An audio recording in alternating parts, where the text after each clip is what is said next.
Hello friends, welcome to home food recipes. આજે આપણે બનાવીશું બિલકુલ સ્ટ્રીટ સ્ટાઇલમાં સનફ્લાવર પરાઠા, જે ખાવામાં ખૂબ જ ટેસ્ટી લાગે છે અને વેજીટેબલ ચીઝ પનીરથી ભરપૂર હોય છે, તો ખાવામાં ઘણા હેલ્ધી પણ હોય છે. ખાસ કરીને સુરતમાં આ સનફ્લાવર પરાઠા ખૂબ જ ફેમસ છે. આ પરાઠાને વણવામાં ઘણી તકલીફ આવે છે, કારણ કે સ્ટફિંગમાં જે વેજીટેબલ્સ યુઝ કરીએ છીએ એ કાચા જ હોય છે, તો પરાઠા વણતી વખતે ફાટી જાય છે. પણ આજે હું તમને બિલકુલ ફાટે નહીં એ રીતે એકદમ પતલા પરાઠા બનાવવાનું શીખવાડીશ. તો ચલો એને બનાવવાનું શરૂ કરીએ. સૌથી પહેલાં તો આપણે પરાઠા માટે લોટ બાંધી લઈશું. તો એ માટે એક થાળામાં આપણે 2 કપ જેટલો ઘઉંનો લોટ ઉમેરીશું. ગ્રામમાં જોશો તો ટોટલ 220 ગ્રામ જેટલો ઘઉંનો લોટ લીધો છે. મોણ માટે એમાં આપણે 1 ટેબલ સ્પૂન જેટલું એટલે કે 1 મોટી ચમચી જેટલું તેલ ઉમેર્યું છે અને સ્વાદ મુજબ મીઠું ઉમેર્યું છે. હવે બધી જ વસ્તુને આપણે બરાબર મિક્સ કરી લઈએ. મીઠું અહીંયા મેં અડધી ચમચી જેટલું એડ કર્યું છે. બરાબર મિક્સ કરી લીધા પછી હવે આપણે એમાં થોડું પાણી ઉમેરીશું અને મીડિયમ સોફ્ટ લોટ બાંધીને તૈયાર કરી લઈશું. લોટ વધારે કઠણ પણ નહીં અને વધારે પોચો પણ નહીં, એ રીતનો મીડિયમ રાખવાનો છે. તો અહીંયા મેં લોટ એકદમ સરસ બાંધીને મસળીને તૈયાર કરી લીધો છે. 2-4 ટીપા તેલ ઉમેરીને છેલ્લે મેં મસળી પણ લીધો છે. તો ઢાંકીને 10-15 મિનિટનું એને આપણે રેસ્ટ આપી દઈએ. ત્યાં સુધીમાં સ્ટફિંગ માટે એક બાઉલમાં આપણે અડધો કપ જેટલું ચોપ કરેલું કોબીસ ઉમેરીશું. ગ્રામમાં જોશો તો આ 50 ગ્રામ જેટલું કોબીસ છે, જેને મેં ચોપરમાં એકદમ બારીક ચોપ કરીને લીધું છે. એક મીડિયમ સાઇઝનો આપણે ચોપ કરેલો કાંદો ઉમેરીશું. ગ્રામમાં જોશો તો આ 55 ગ્રામ જેટલો છે. હવે એમાં આપણે અડધો કપ જેટલું એટલે કે ગ્રામમાં 50 ગ્રામ જેટલું ઝીણું સમારેલું ચોપ કરેલું કેપ્સિકમ ઉમેરીશું. એક મીડિયમ સાઇઝનું કેપ્સિકમ લઈને એને પણ મેં ચોપરમાં ચોપ કરી લીધું હતું. એક મીડિયમ સાઇઝની ગાજર લીધી હતી, એને પણ મેં ચોપરમાં ચોપ કરી લીધી હતી. ધ્યાન રાખવું કે વેજીટેબલ્સ એકદમ બારીક ચોપ કરવાના છે. હવે આપણે એમાં 3/4 કપ એટલે કે પોણા કપ જેટલું પનીર ઉમેરીશું. ગ્રામમાં જોશો તો આ 90 ગ્રામ જેટલું પનીર છે, જેને મેં હાથથી ક્રમ્બલ કરીને લીધું છે. અડધો કપ જેટલું આપણે એમાં ચીઝ ઉમેરી દઈશું. અહીંયા મેં પ્રોસેસ્ડ ચીઝ લીધું છે. ચીઝ અને પનીર બિલકુલ પણ સ્કીપ ના કરવું, આ બંને બાઇન્ડિંગનું કામ કરે છે. હવે એમાં 1/4 ટીસ્પૂન જેટલું જ આપણે મીઠું ઉમેરીશું, કારણ કે ચીઝમાં પણ મીઠું હોય છે અને શેઝવાન ચટણી ઉમેરીશું, એમાં પણ મીઠું હોય છે. તો 1.5 ટેબલ સ્પૂન જેટલી 1.5 ટેબલ સ્પૂન જેટલી શેઝવાન ચટણી એડ કરી છે. આની રેસીપી પહેલાં જ ચેનલ પર બતાવી છે, ડિસ્ક્રિપ્શન બોક્સમાં એની હું લિંક પણ આપી દઈશ. 1 ચમચી આપણે એમાં રેડ ચીલી સોસ ઉમેરીશું. તો રેડ ચીલી સોસમાં મેં પહેલેથી જ 2 ચપટી જેટલો રેડ ફૂડ કલર ઉમેર્યો છે, જેથી સ્ટફિંગનો કલર એકદમ બજાર જેવો આવે. 1 ચમચી જેટલું આપણે એમાં ટોમેટો કેચઅપ એડ કરીશું. અડધી ચમચી જેટલો આપણે એમાં ચાટ મસાલો ઉમેરીશું. અડધી ચમચી આપણે એમાં ગરમ મસાલો ઉમેરીશું. હવે આપણે બધી જ વસ્તુને બરાબર મિક્સ કરી લઈશું. જે આપણે આમાં સોસ એડ કર્યા છે, આપણે અહીંયા ફક્ત બાઇન્ડિંગ માટે જ એડ કર્યા છે, જેથી સ્ટફિંગ જે છે પરાઠા વણતી વખતે નીકળી ના જાય. તો અહીંયા હું હાથથી જ સરસ મસળતા રહીને એને મિક્સ કરી લઉં છું.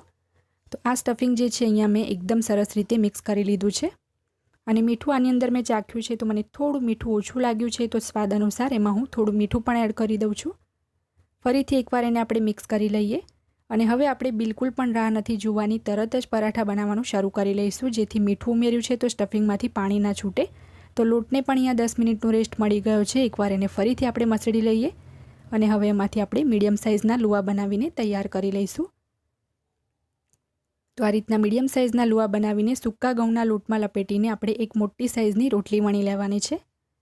હવે જે સ્ટફિંગ બનાવ્યું હતું એ આપણે સેન્ટરમાં મૂકીશું. તો સ્ટફિંગ જે છે એકદમ ઓછું ના મૂકવું, નહીં તો પછી પરાઠા ખાતી વખતે ફક્ત લોટનો ટેસ્ટ આવશે. તો પરાઠામાં સ્ટફિંગ અહીંયા હું એકદમ વધારે મૂકું છું. હવે આપણે આ જે રોટલી છે એની બધી બાજુથી આ રીતે ફોલ્ડ કરી લેવાની છે. જે રીતે તમે વિડીયોમાં જોઈ રહ્યા છો એ રીતે એને ફોલ્ડ કરી લઈશું. હવે ઉપરથી જે લોટ છે એને આપણે સીલ કરી લઈશું અને જે એક્સેસ વધારાનો લોટ હોય એને તોડીને આપણે કાઢી લઈશું. તો આ જે લોટ છે એને આપણે ફેંકવાનો નથી, ફરીથી આપણે એને પરાઠા વણવામાં યુઝ કરી લઈશું. તો હવે એને આપણે સરસ સૂકા ઘઉંના લોટમાં કોટ કરી લઈશું અને ફરીથી સહેજ દબાવીને આપણે વેલણથી એને વણી લેવાનું છે. તો હવે એને આપણે વેલણથી વણી લઈએ. તો થોડા હળવા હાથે જ આપણે એને વણીશું. અહીંયા હું એકદમ મોટી સાઇઝનો પરાઠો બનાવું છું, કારણ કે આ પરાઠા સાઇઝમાં થોડા મોટા હોય છે. તો સરસ આપણો પરાઠો અહીંયા વણાઈ ગયો છે. ગેસ ઉપર મેં એક નોનસ્ટિક તવી પણ ગરમ કરવા મૂકી દીધી હતી. એના પર આપણે પરાઠો મૂકી દઈશું અને ધીમા તાપે ઉપરથી સહેજ બબલ્સ આવે ત્યાં સુધી શેકાવા દઈશું. જ્યારે સહેજ બબલ્સ આવી જાય તો એને બીજી બાજુ ફેરવી દઈશું અને બીજી બાજુથી પણ સ્લો ટુ મીડિયમ ફ્લેમ ઉપર એને શેકાવા દઈશું.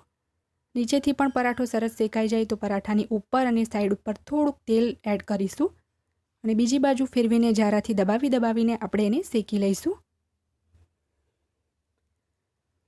હવે આ પરાઠાને આપણે ઉલટપલટ કરતા રહીને બંને બાજુથી આ રીતે જારાથી દબાવતા રહીને શેકી લેવાનું છે સ્લો ટુ મીડિયમ ફ્લેમ પર, જેથી બિલકુલ પણ કાચો ના રહે. તો જ્યારે પરાઠો સરસ શેકાઈ જાય બંને બાજુથી તો એને એક પ્લેટમાં લઈ લઈએ.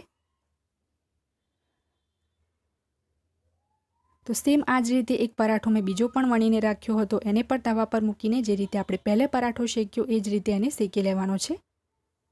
તો બંને બાજુથી એને ફેરવતા આપણે થોડું તેલ એડ કરીને શેકી લઈશું. પરાઠાનું જે સ્ટફિંગ છે એમાં બાઇન્ડિંગ એકદમ પરફેક્ટ હશે તો બિલકુલ પણ વણતી વખતે ફાટતો નથી. તો બીજો જે પરાઠો છે એ તો આપણો એકદમ સરસ ફૂલવા પણ લાગ્યો છે, તમે જોઈ શકો છો. તો આ પરાઠો પણ આપણો શેકાઈ જાય એટલે આપણે એને પણ પ્લેટમાં લઈ લઈએ. આટલી ક્વોન્ટિટીમાં ટોટલ 4 મોટી સાઇઝના પરાઠા બનીને તૈયાર થશે. તો હવે આ પરાઠાને આપણે પિઝા કટરની મદદથી કટ કરી લઈશું. તો 8 ભાગમાં આપણે એને કટ કરવાનો છે. જે રીતે તમે વિડીયોમાં જોઈ રહ્યા છો એ રીતે આપણે એને કટ કરીને તૈયાર કરીશું. આ પરાઠા જે છે કટ કરીને ખોલ્યા પછી બિલકુલ સૂર્યમુખીના ફૂલ જેવા દેખાય છે, એટલે જ એનું નામ સનફ્લાવર પરાઠા રાખવામાં આવ્યું છે. તો આ રીતે કટ કર્યા પછી આરામથી તમે આ રીતે એને અલગ કરી શકશો. તમે જોઈ જ શકો છો કે એકદમ પરફેક્ટલી આપણું સ્ટફિંગ સ્પ્રેડ થયું છે. પરાઠો ક્યાંયથી પણ જાડો નથી, એકદમ સરસ પતલો પરાઠો વણાયો છે. તો હવે આ પરાઠાની સેન્ટરમાં આપણે થોડું પ્રોસેસ્ડ ચીઝ છીણી લઈશું. જો તમને પાપડ પસંદ હોય તો 1-2 પાપડ તળીને થોડા ટુકડા સેન્ટરમાં પહેલાં પાપડને એડ કરવા, પછી એના પર ચીઝ છીણવું. અહીંયા મેં ડાયરેક્ટ જ ચીઝ છીણીને થોડા ઝીણા સમારેલા લીલા દાણા ઉમેરી દીધા છે. તો એકદમ સુંદર આપણો સનફ્લાવર પરાઠો બનીને તૈયાર થયો છે. ખાવામાં પણ એકદમ ટેસ્ટી હોય છે. તો ફ્રેન્ડ્સ, જો તમને મારી આજની આ રેસીપી પસંદ આવી હોય તો મારા વિડીયોને લાઇક કરી, શેર કરી, ચેનલને સબસ્ક્રાઈબ જરૂરથી કરજો. પાસે આવેલા બેલ આઇકનને પણ દબાવજો, જેથી તમને મારા દરેક નવા વિડીયોની નોટિફિકેશન મળતી રહે. અને જો તમારે મારી આ જ રેસીપી હિન્દીમાં જોવી હોય તો મારી હિન્દી ચેનલ ઉપર જઈને જોઈ શકો છો, જેની લિંક મેં વિડીયોની નીચે ડિસ્ક્રિપ્શન બોક્સમાં આપી છે. તો મળીએ નેક્સ્ટ વિડીયોમાં. ત્યાં સુધી આવજો.